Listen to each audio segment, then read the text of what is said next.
Gustong-gusto po akong aral ni San Agustin na palagi kong iniisip at binabalik-balikan. Sabi po niya, ang galit ay damo at ang puot ay puno. Sa English, sabi po niya, anger is a weed and hate is a tree. Ang ganda po, no? Ibig sabihin, kung hindi mo aalisin ang galit sa iyong puso, ito ay pagdating ng araw, tutubo, magiging puno. At kapag malaki na ang galit mo, parang puno, mahirap na itong bunutin, mahirap na itong alisin. At kapag balot na ang iyong pag-iisip, puso at buhay dahil sa puot, sama ng loob at galit, hindi ka na magiging masaya at hindi na magiging payapa ang iyong buhay. Amen?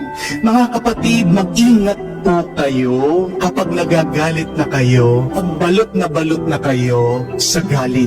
Dahil wala pong masasagot na problema ang galit. Wala ka ding magagawang mabuti pag ikaw ay galit. At sinisira ng galit mo ang lahat ng bagay sa iyong buhay. Remember that anger does not solve anything. Anger does not build anything. And anger destroys everything. Yan po ang dahilan bakit po sa ating ebanghelyo tinuturo at sinasabi ni Jesus sa atin na kapag napupuot ka sa iyong kapatid, siya ay mananagot sa hukuman. Ano po, wag po kayong malito. It is not a sin to get angry, but what is sinful is being resentful. What is sinful is always being bitter. Tandaan niyo po, ang galit ay pintuan ng ibang kasalanan. Hindi niyo po ba napansin, pag galit ka, hindi mo napipigilan na ikaw ay makapagmura. Pag galit ka, siguradong makakapanakit ka. Pag galit ka, siguradong maninira ka. At pag galit ka, dyan mag-uumpisa ang away at ang hidwaan. Opo, kasalanan ang nakakapatay. Pero hindi rin po tama pag tayo ay nagtatanim ng sama ng loob sa iba. Yan ang tinuturo sa atin ng Panginoon, na isang malalang kasalanan ang pagtatanim ng sama ng loob sa iba. Dahil pag galit ka sa iba, di po ba pinapatay mo na sila sa iyong isip at sa iyong puso. Pag may sama ka ng loob sa isang tao, pinapatay mo na ang relasyon at ugnayan mo doon sa tao. Kaya nga po, sabi ni Jesus, kasalanan din ang magtanim ng sakit ng loob. Mga kapatid, mag-ingat kayo kapag sobrang sama ng loob nyo sa ibang tao. Baka maputol nyo ang relasyon nyo sa kanila. At hindi nyo alam, baka darating ang araw, kailangan mo pa rin pakitunguhan at pakisamahan yung tao na kung saan ay kinagagalitan mo. Be careful not to burn your bridges with other people. Why? Because someday, somehow, you will have to cross that bridge with that other person.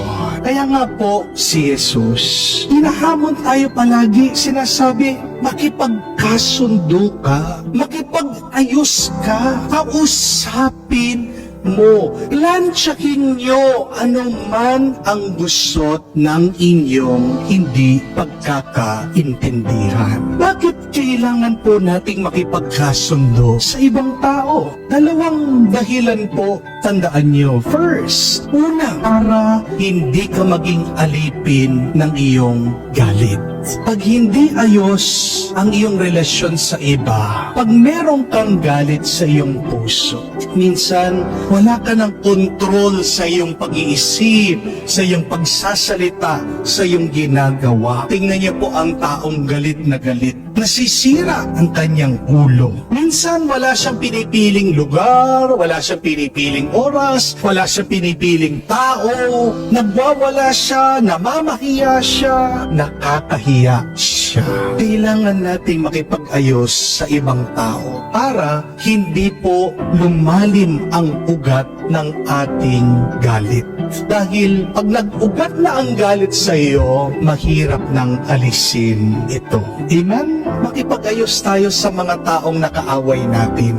Kasi kung hindi, gagamitin tayo bilang instrumento ng demonyo. Ginagamit tayo bilang instrumento ng masama. Kapag ikaw ay may puot, wala kang pagmamahal. When you have hatred in your heart, it is so difficult to love. When you have anger in your heart, it is so difficult to be good and kind. At kapag wala kang pagmamahal, anong ibig sabihin? Wala dyan ang presensya ng Diyos.